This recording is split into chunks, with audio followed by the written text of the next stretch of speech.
En 2015, un journaliste français du nom de Stéphane Alix a fait paraître un livre intitulé « Le Test ». Le sous-titre explique le but de l'ouvrage. Une enquête inouïe, la preuve de l'après-vie. L'auteur nous dit avoir mené une enquête serrée pour vérifier s'il y a dans le monde des morts une forme de survie, une capacité à communiquer avec les vivants. Sa conclusion est positive. Que faut-il en penser? Vérité ou illusion? C'est le sujet de notre émission d'aujourd'hui.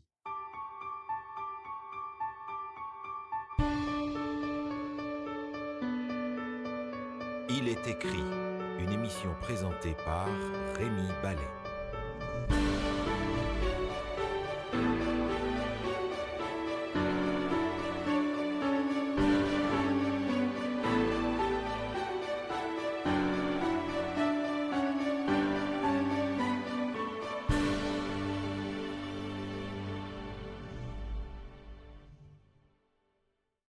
Paul Scalier, bonjour. Bonjour. Bienvenue dans l'émission Il est écrit. C'est un plaisir de vous accueillir à nouveau.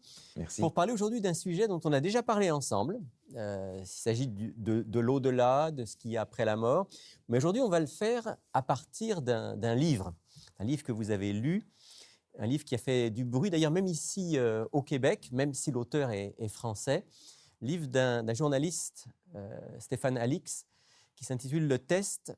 Et alors, si j'ai bien compris, ce journaliste a perdu quelqu'un de sa famille. Il a voulu faire une sorte de test, une sorte d'épreuve pour savoir s'il y avait quelque chose après la mort. Racontez-nous un petit peu. Alors, ce journaliste français se pose des questions que beaucoup de gens se posent aujourd'hui. Il a donc voulu faire un test le plus honnête qu'il pouvait pour essayer de répondre à ces questions. Est-ce qu'il y a quelque chose? Est-ce qu'il y a des manifestations après la mort? Son père est décédé peu de temps avant et sans que personne d'autre le sache, il a placé 4 objets dans le cercueil de son père. Et il avait l'intention de communiquer, soi-disant, avec son père. D'essayer de communiquer, en tout cas. D'essayer de communiquer avec son père par le moyen de 6 médiums différents qu'il a sélectionnés très précisément pour essayer de savoir si son père était capable de lui indiquer ce qu'il avait mis dans le cercueil. Donc c'était ça le test. C'était ça le test. Et pour lui, c'était important de savoir si son père était capable d'identifier ces choses-là. Alors, il est allé voir les médiums. Il est allé voir les 6 médiums. Et est-ce qu'il leur a raconté l'histoire? Est-ce qu'il les a mis sur la piste? Non, justement, il leur a rien dit. Il a dit « je veux communiquer avec mon père ». Et c'est avec ça que les conversations ont commencé. Mais Alix était très fasciné par l'aspect surnaturel de l'expérience. Et finalement, quand on regarde dans l'ensemble de son livre, il a été extrêmement difficile de communiquer avec ce qu'il pensait être son père, et encore plus difficile d'avoir l'information de ce qu'il y avait dans son cercueil. Mais il a persévéré, parce que moi, je n'ai pas lu l'ensemble du livre, j'ai juste lu certaines parties et des recensions, et il semble quand même qu'au bout du compte, il est quand même convaincu. Alors, il est convaincu, effectivement. La plupart des médiums arrivent à quelque chose d'avoisinant. Il y en a un sur les 6 qui, effectivement, arrive au travers d'un jeu de devinettes, d'ailleurs, dans lequel Stéphane Alix s'implique énormément pour donner les indices, les suggestions. Il arrive à identifier les 4 objets. Mais ce qui rend la conclusion positive pour l'auteur, c'est le fait qu'il a réussi, au travers de ces médiums, à, pense-t-il, rentrer en communication avec son père. Mais c'est une communication qui est très frustrante parce que ce n'est pas exactement ce qu'il pensait. La communication est difficile, la communication est floue, et la plupart des indications qu'il reçoit sont tout à fait étrangères au test qu'il essaye de mener. Certaines semblent correspondre à des choses du passé. Réelles. Mais pour arriver au test, c'est vraiment laborieux d'arriver à quelque chose de significatif. C'est surtout le surnaturel qui lui donne cette dimension de positif à la fin. Alors, qu'est-ce qui fait qu'au fond, il est convaincu? Si le test n'est pas vraiment concluant, en préparant l'émission, vous me disiez, il est surtout au niveau du ressenti dans ce livre. Alors, il présente son test comme un test scientifique et il emploie le mot indiscutable. Maintenant, quand on lit le livre, on est impressionné par le vocabulaire et j'ai ici relevé quelques-unes de ces expressions que l'on retrouve à chaque page. Sensation, interprétation, perception forte, intuition, ressenti. Mon cœur m'a donné la réponse. Des déductions, non pas des perceptions. J'ai du mal à croire moi-même. Faire l'expérience plutôt qu'apprendre. Le facteur émotionnel est essentiel. Ça, c'est le vocabulaire de chaque page. Et j'ai eu du mal à réconcilier le vocabulaire et l'appréhension que l'auteur a de l'expérience avec le scientifique. La prétention d'un test scientifique, Absolument. journalistique rigoureux, c'est pas le cas. Le subjectif de l'auteur, qui est d'ailleurs directement impliqué parce que c'est son père qui est mort, Émotionnellement, il le est place impliqué. dans une situation émotionnelle qui d'emblée l'empêche d'être objectif dans les conclusions qu'il arrive. Néanmoins, il est quand même convaincu, et il est surtout convaincu par le fait qu'il y a des expériences qu'il qualifie de surnaturelles. Oui, c'est cet aspect de surnaturel qui est pour lui l'élément clé, et le fait que ces expériences surnaturelles ont apporté des informations qui semblent être réelles dans l'histoire de sa famille. Alors, on s'est dit ensemble qu'on allait faire quelque chose. Le livre s'appelle Le Test. Et on s'est dit, on va faire passer le livre au test, au véritable test, le test d'un autre livre qui est celui-ci, qui est la Bible, et qui est un livre qui incontestablement a beaucoup à nous apprendre sur cette vie-ci, mais aussi sur l'au-delà. Quand on fait passer le livre de Stéphane Alix au test de la Bible, à quelle conclusion on arrive ? On arrive à des conclusions assez différentes. Sa conclusion à lui, par exemple, je vais vous la lire en une phrase Oui. qui est caractéristique de son ouvrage. « La mort n'existe pas, la vie ne s'arrête pas, elle continue. Notre esprit existe. Indépendamment du corps, la conscience ne meurt pas. » Ça, c'est les conclusions à laquelle il arrive. Et l'âme survit, l'âme est immortelle, Exact. etc. Maintenant, j'ouvre ma Bible et dès les premières pages, j'ai quelque chose de fondamentalement différent. Alors, on va le faire ensemble. On va le regarder dans l'ouvrir Genèse, dans le livre de la chapitre 2. Genèse. Au chapitre 2, dès le verset 7, Dieu donne là une formule par rapport à la création de l'homme. Et il est dit au verset 7, « L'Éternel Dieu forma l'homme de la poussière de la terre, il souffla dans ses narines un souffle de vie, et l'homme devint une âme vivante. » Certains ont un être vivant, c'est en fait réellement le mot « âme » qui est employé utilisé dans l'original. dans l'original de notre Ancien Testament. Et ici, la formule est simple. Dieu crée l'homme, le corps avec la poussière de la terre, Il prend la matière, la terre, et il va mettre dans le corps inanimé le souffle de vie. ce qui fait que ça tout- circule et qu'on vit. l'être est animé, c'est ça ? Dans toutes ces dimensions de vie. Résultat, une âme. Autrement dit, corps plus souffle de vie égale âme. Et il n'est pas difficile de comprendre que le jour où le souffle de vie se sépare du corps, l'âme n'existe plus. Donc, ce qu'on est en train de dire ici, Paul Scalier, c'est que dans la Bible, il n'y a pas de vie et de vie personnelle et de vie consciente indépendamment du corps. Non, il n'y a pas de vie consciente indépendamment du corps. Et on l'a à plusieurs endroits dans les Écritures, on le retrouve à bien des endroits. Je pense par exemple à ces passages du Nouveau Testament et de l'Ancien qui comparent la mort à un sommeil. Alors ça, Donc c'est intéressant. l'absence de conscience. On va lire quelques-uns de ces textes. On va lire quelques-uns de ces textes, si vous voulez bien. Par exemple, dans l'Évangile selon Jean, au chapitre 11, se trouve ce récit de la résurrection de Lazare. Et Jésus est clair, pour des disciples d'ailleurs qui n'ont pas une vision claire de la chose, au verset 11, dans Jean 11, verset 11, il est dit après ces paroles, il leur dit, Lazare, notre ami, dort, mais je vais le réveiller.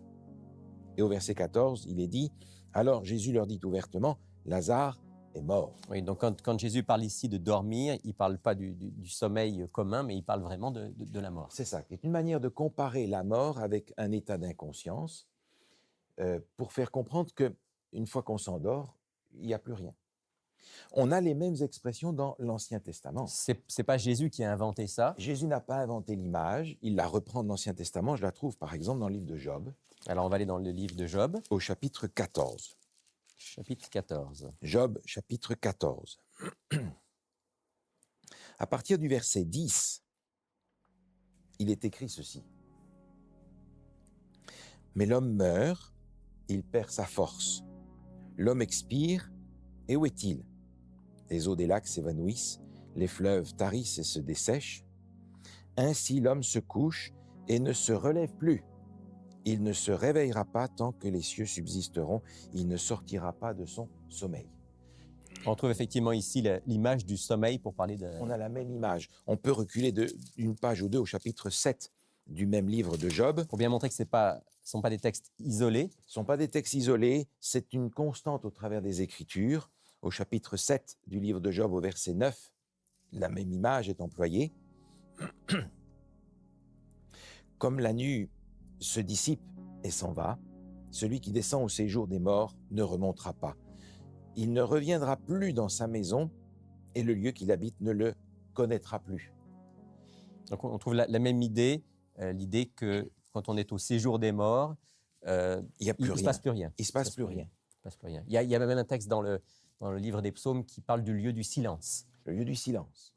D'autres passages nous disent « ce ne sont pas les morts qui te glorifient », montrant par là que lorsque la mort intervient, il y a véritablement un sommeil. Mais l'idée du sommeil indique que ce n'est pas une fin définitive. Et dans ce sens-là, il y a plusieurs passages qui sont importants à regarder encore. Je pense dans le livre de l'Ecclésiaste, au chapitre 9. Alors on va dans le livre de l'Ecclésiaste qui est attribué à Salomon, Oui, c'est ça, dans le livre de l'Ecclésiaste, au chapitre chapitre 9. au chapitre 9. Il y a là un texte qui est très clair Je pense sur... verset 5 et suivant. À partir du verset 5, Oui. on va lire ce qui est écrit à cet endroit-là. Les vivants, en effet, savent qu'ils mourront, mais les morts ne savent rien. Et il n'y a pour eux plus de salaire, puisque leur mémoire est oubliée, et leur amour, leur haine, leur envie ont déjà péri, et ils n'auront plus jamais aucune part à tout ce qui se fait sous le soleil. Et dans la suite du texte, en conséquence de ça, il nous est dit, au verset 10, « Tout ce que ta main trouve à faire avec ta force, fais-le. Car il n'y a ni œuvre, ni pensée, ni science, ni sagesse dans le séjour des morts où tu vas. » Donc le message de la Bible, et là on voit l'Ancien comme le Nouveau Testament par rapport à la mort, c'est un message qui peut paraître presque désespérant à première lecture, parce qu'il ne se passe rien. Il ne se passe rien. Et on voudrait qu'il se passe quelque chose. Et on est dans une situation très subjective où la douleur de la séparation nous pousse à chercher de nouveau un contact avec celui que l'on a perdu. Mais la Bible nous dit qu'il n'y a pas de contact possible. Mais l'espérance est dans ce que Dieu annonce qui va venir après ça. Et j'aimerais qu'on regarde un texte dans le Nouveau Testament. Dans l'Épître aux Hébreux, au chapitre 11, nous avons là un chapitre dans lequel l'auteur de l'Épître aux Hébreux fait une galerie de tous ceux qui sont, pour les Hébreux, les héros de la foi. Des gens qui, incontestablement, sont sauvés parce que leur foi a été remarquable. Des hommes et des femmes de l'Ancien Testament qui sont connus pour leur foi, leur attachement à Dieu. Leur attachement à Dieu, leur foi, et la liste est assez longue. On a Abel, on a Noé, on a Abraham, on a Sarah, Isaac, Jacob, etc., les prophètes. Et à la fin du chapitre, au verset 39, il est dit ceci. Tous ceux-là, à la fois desquels il a été rendu témoignage, n'ont pas obtenu ce qui leur était promis. Dieu ayant vu quelque chose de meilleur pour nous, afin qu'ils ne parviennent pas sans nous à la perfection.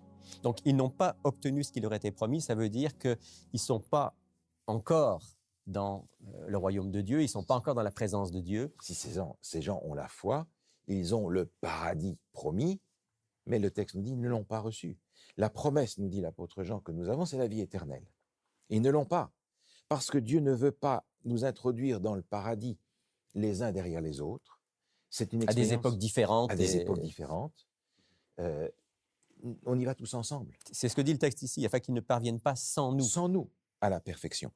Dans ce sens-là, le plan de Dieu est extraordinaire parce que, imaginons, selon la conception populaire, qu'un homme comme Abraham, qui a vécu 1800 ans avant Jésus, doit attendre 3800 ans avant de jouir avec ce qu'il connaît, ce qu'il est du paradis que Dieu a préparé. C'est difficilement compréhensible.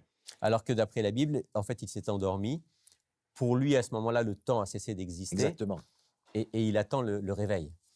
C'est là, je crois, qu'il y a quelque chose d'extrêmement encourageant pour nous aujourd'hui. C'est de savoir qu'au moment où on ferme les yeux dans la mort, la fraction de seconde suivante, c'est le moment où on ouvre les yeux pour voir Jésus qui revient. Et là se trouve la bonne nouvelle. Et ça, c'est vrai pour tous les êtres humains, quelle que soit l'époque à laquelle ils ont vécu, pour autant qu'ils aient eu cette connexion vivante avec leur Dieu. C'est la connexion avec Dieu que Dieu va rétablir dans une résurrection. Pas une réincarnation, pas une vie éthérée dans un espace indéfini, mais une résurrection, c'est-à-dire une recréation de notre vie entière, corps et esprit. Et c'est effectivement, Paul Scalise, une très bonne nouvelle que ce message de la Bible. On va y revenir en terminant l'émission, mais quand même, il faut qu'on fasse une petite précision ici, parce que Stéphane Alix, dans son livre, vous l'avez dit, a été marqué par les phénomènes qu'il a vécus, surnaturels, et pour lui, il n'y a pas de doute, il s'est passé des choses. Si on dépasse le livre de Stéphane Alix, personnellement, j'ai été en contact avec des gens qui ont incontestablement vécu des choses surnaturelles, du domaine du contact avec l'au-delà. Des tas de gens ont témoigné de cela. Il semble qu'il y a des phénomènes qui soient quasiment incontestables. Mais si les morts dorment, ça ne peut pas être les morts qui parlent avec nous. Alors, qu'est-ce qui se passe? Alors, dans ce sens-là, le livre de Stéphane Alix, si je peux me permettre l'expression, enfonce une porte ouverte parce que les manifestations sont incontestables. On ne peut pas dire que ça n'existe pas. Ça n'existe pas. La question à laquelle on s'attache généralement peu de répondre est de savoir d'où viennent ces manifestations. On les prend d'emblée comme étant les personnes décédées qui communiquent avec nous. Or, si la Bible, effectivement, nous enseigne que les morts dorment, ces manifestations ont une autre source. Et d'autre part, la Bible met aussi en garde contre le fait d'essayer de parler avec les morts. Donc, c'est qu'il doit y avoir un danger. Dieu interdit de prendre contact avec ceux qui évoquent les morts. C'est une interdiction très, très, très forte que l'on a dans l'Ancien Testament, de ne pas toucher à ça. Donc, c'est un domaine qui est étranger à Dieu, qui est opposé à Dieu. Et dans le Nouveau Testament, on a un indice très clair de l'origine de ces manifestations dans la deuxième épître aux Corinthiens. Deuxième épître de l'apôtre Paul. Deuxième épître de l'apôtre Paul aux Corinthiens, au chapitre 11. L'apôtre Paul parle ici des faux prédicateurs, des faux apôtres, et il renchérit sur cette idée. Il dit, par exemple, au verset 14, « Et cela n'est pas étonnant, puisque Satan lui-même se déguise en ange de lumière. » Il précise que Satan a un pouvoir de se déguiser de toutes sortes de manières différentes. Et ce que je trouve particulièrement intéressant ici, c'est que Jésus précise sans ambiguïté aux gens de son temps, dans l'évangile de Jean chapitre 8 au verset 44, que Satan est dès le départ un menteur et le père du mensonge et un meurtrier. Donc dès le départ, à Ève, il lui a dit « mais vous ne mourrez point ». Et il est occupé tout le long du temps à prouver son mensonge. À essayer de persuader les êtres humains qu'ils meurent, mais ils ne meurent pas vraiment. Pas vraiment. Et on rentre beaucoup dans ce jeu-là. Les civilisations contemporaines et anciennes ont toujours voulu défier la mort, préserver le corps comme pour préserver la vie, avoir toutes sortes de systèmes et de subterfuges pour essayer de défier la mort. Et cette tentative de contact avec le monde des morts, on le trouve à peu près partout dans le monde. Y compris dans notre société contemporaine, scientifique, technologique d'aujourd'hui. Mais la Bible est claire, les manifestations, si elles sont réelles... Il peut y avoir des supercheries, mais il y en a qui sont réelles. Exactement. Si ces manifestations sont réelles, sont réellement de la part de l'ennemi de Dieu. Donc, Stéphane Alix, lorsqu'il parlait avec son père, entre guillemets, en fait, il parlait avec des esprits qui ne sont pas des esprits qui viennent de Dieu, mais plutôt des esprits trompeurs. Ce sont des esprits trompeurs. On a des exemples de cela aussi dans l'Ancien Testament, de ces esprits qui se manifestent comme étant un prophète, comme étant ceci ou cela, et qui sont en réalité des mauvais esprits qui essayent de perpétuer le mensonge d'origine. D'où l'extrême importance d'être attaché à la Bible, de connaître cette révélation où Dieu nous dit très clairement qui nous sommes, ce qui se passe quand on meurt et quelle est notre véritable espérance. Par rapport aux Écritures, contrairement aux livres auxquels on a fait référence, il y a d'autres qui pourraient exister dans ce domaine-là, en se basant sur la Bible, nous avons, et j'allais presque dire, une réaction beaucoup plus objective que de se baser sur un ressenti au travers d'une expérience dans laquelle on refuse d'apprendre et on veut se baser sur l'expérience. Ce que l'on apprend dans les Écritures, c'est qu'il y a une bienheureuse espérance. Elle est extrêmement forte. Et de savoir que les morts dorment nous libère de toutes les inquiétudes qu'on peut avoir sur ce qui leur arrive dans l'après. Ils dorment et ils attendent le moment où Jésus va revenir. C'est extraordinaire. Et le jour où Dieu interviendra finalement dans l'histoire pour la résurrection, alors nous serons ensemble avec lui dans le royaume qu'il nous prépare. Tous ensemble. Et c'est l'image de cet amour de Dieu qui rassemble sa famille pour finalement leur donner ce qui a été perdu à l'origine. Paul Scalier, merci de ce partage ô combien éclairant. On arrive à la fin de cette émission. Est-ce que je peux vous demander, comme on le fait généralement dans notre émission, de terminer par une prière pour que Dieu puisse implanter en chacun de nos cœurs cette bienheureuse espérance? Absolument. Prions. Notre Dieu, notre Père, en ouvrant ta parole, nous découvrons la bienheureuse espérance, la manifestation de ton amour qui va se manifester à la fin des temps pour rendre la vie à tous ceux qui se seront attachés à toi, tous ceux qui auront mis leur espérance dans ta toute-puissance. Seigneur, nous te remercions pour le plan que tu as élaboré pour nous donner le sommeil pendant que nous sommes morts, mais pour nous donner une vie sans péché, une vie éternelle, grâce à ce que Jésus, notre divin Sauveur, a accompli sur la croix pour nous. Dans cette attente, Seigneur, nous devenons impatients. Mais nous réalisons cependant que sous nos yeux se réalisent les signes qui annoncent que Jésus revient bientôt. Accorde-nous, Seigneur, la grâce d'être prêts pour ce jour-là, lorsque Jésus reviendra. Nous te le demandons en son nom. Amen. Amen. Si vous êtes dans la région de Montréal, ne manquez pas de nous visiter au Centre Il est écrit, situé au 4505 boulevard Rosemont. Chaque samedi à 10h30, un message biblique y est présenté et une large place est faite à la musique, la prière en toute simplicité. Pour connaître nos autres lieux de rencontre dans la province du Québec, visitez ilétécrit.tv ou appelez-nous au 1-866-729-3515. C'est le moment de retrouver mes deux compères et de vous présenter notre offre de la semaine et répondre à une question d'un auditeur. Bonjour France. Bonjour Rémi. Bonjour Sylvain. Bonjour Rémi. Salut France. Bonjour Sylvain. On commence ensemble Sylvain, si tu veux bien. Toi qui es le monsieur communication avec les auditeurs. Oui, mais c'est ça, c'est un privilège que T'as j'ai des d'être questions? en contact avec eux. Puis, c'est ça, encore une fois, merci pour ceux qui nous envoient leurs questions. Voici la question. Est-ce que nous pouvons prier la Vierge Marie? OK? Donc, c'est une question anonyme. Puis, ça vient de la région de Lanaudière. Une auditrice de la Naudière. Oui, Qui nous pose la question, est-ce que nous pouvons prier la Vierge Marie? Question que doivent se poser beaucoup de croyants, Oui, puisque en particulier On se fait ici. poser on souvent, l'a je pratiqué crois. beaucoup au Québec. Fait que, Oui, oui. OK, alors peut-être pour répondre à cette auditrice, on va nous-mêmes se poser des questions. La première question que j'aimerais vous poser, Oui. qui est la Vierge Marie d'après la Bible? ben, la perspective biblique, selon, je pense, Luc chapitre 1, bon, c'est la mère de Jésus. Ouais. là. La mère de Donc, Jésus. on se comprend. On l'appelle la Vierge parce que, en fait, Jésus est né par un miracle Ouais. de Dieu. Donc, c'était, selon moi, une femme exceptionnelle pour que Absolument. Dieu la choisisse, Absolument. qu'elle soit la mère de Jésus, Une femme de prière. en communion avec Dieu, Une femme de prière. qui vivait selon les principes de Dieu, qui croyait en Dieu et qui... Donc, incontestablement, une femme choisie, mise à Ouais. part. Ouais. OK? Oui. Bon, maintenant, autre question, puisque il est question de la prière à Marie. Oui.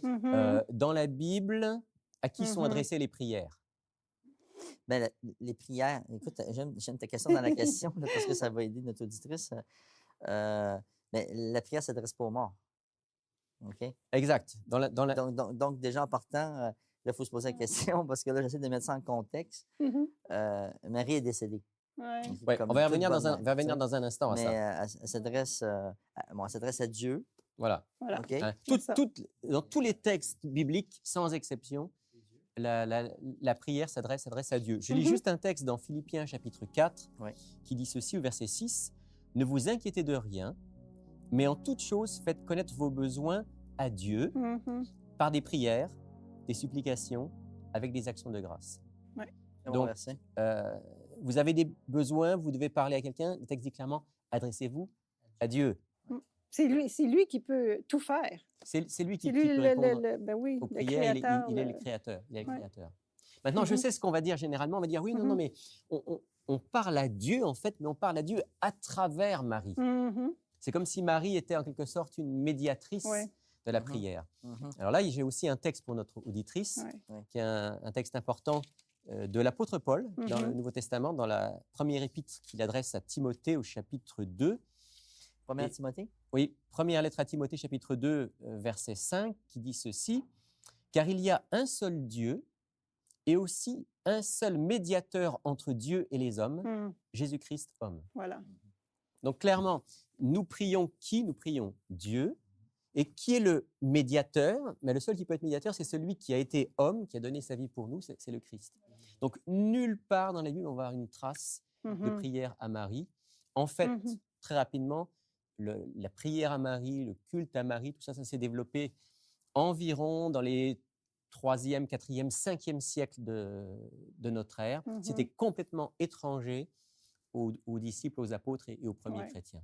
C'est ça. Mais Donc- ça sous-entend aussi que Marie soit vivante. Et mais alors voilà, dernière chose, Voilà. dernière chose, Marie, d'après la Bible, est morte et Mhm. lien avec notre émission d'aujourd'hui, les morts dorment. Donc Voilà. Marie est absolument incapable Mm. de communiquer avec nous et de répondre à nos Ouais. prières. Puis même si c'était une femme exceptionnelle, elle avait besoin d'un sauveur, elle aussi. Exactement. Il reste qu'elle a porté son sauveur. C'est particulier. Hein. Mhm. Donc voilà ce qu'on peut dire en quelques mots à notre auditrice. La prière est Ouais. très importante, mais il faut s'adresser Ouais. directement au grand patron, Mm. Au nom de Jésus. au nom de Jésus. Ouais. France, parle-nous de l'offre de la semaine. Certainement, avec plaisir. Alors, cette semaine, le titre, La mort, la résurrection, le ciel et l'enfer, c'est un livre qu'on a offert vraiment plus d'une fois et il y a une bonne raison pour ça. C'est que c'est un livre extraordinaire qui contient beaucoup, beaucoup de versets bibliques. Et c'est là que je voudrais dire aux auditeurs que si vraiment ils veulent en avoir le cœur net sur la situation de l'État Oui. après la mort, Ce que dit la Bible tout vraiment. est là, exactement, tout C'est est une là. compilation de tous les versets bibliques. Absolument. Puis on voit aussi d'où viennent les enseignements que nous avons reçus qui sont malheureusement erronés. D'où ça vient ces enseignements-là. Et on parle aussi de la mort, l'expérience de la mort aussi. C'est-à-dire Ceux qui ont les connu la contacts mort, avec, qui sont revenus. soi-disant, les défunts, etc. Exactement. Donc tout est là. On l'offre à 12 plus les frais de port. 12 $ plus les frais de port pour un ouvrage qu'on peut appeler un ouvrage de référence sur le sujet. Oui, c'est un outil d'étude biblique. Moi, je le vois comme ça. Merci France, merci plaisir. Sylvain. Plaisir. Alors si vous voulez vous procurer cet excellent ouvrage, ne manquez pas de le faire. Voici maintenant comment vous pouvez prendre contact avec nous. Pour effectuer votre commande, écrivez-nous à Il est écrit, casier postal 99, succursale Rosemont, Montréal, Québec, H1X3B6. C'est la fin de cette émission. Merci de nous avoir suivis. Je veux vous saluer au nom de toute l'équipe d'Il est écrit. Et sur la suggestion de mon ami Sylvain, je voudrais saluer particulièrement Daniel de Gatineau, Benoît de Québec, Suzanne de Louisville, Martine de Bonaventure en Gaspésie, Linda de Laval et tous les autres, vous tous qui nous suivez fidèlement de semaine en semaine. Je vous donne rendez-vous la semaine prochaine. Mais d'ici là, souvenez-vous, il est écrit « L'homme ne vivra pas de pain seulement, mais de toute parole qui sort de la bouche de Dieu ».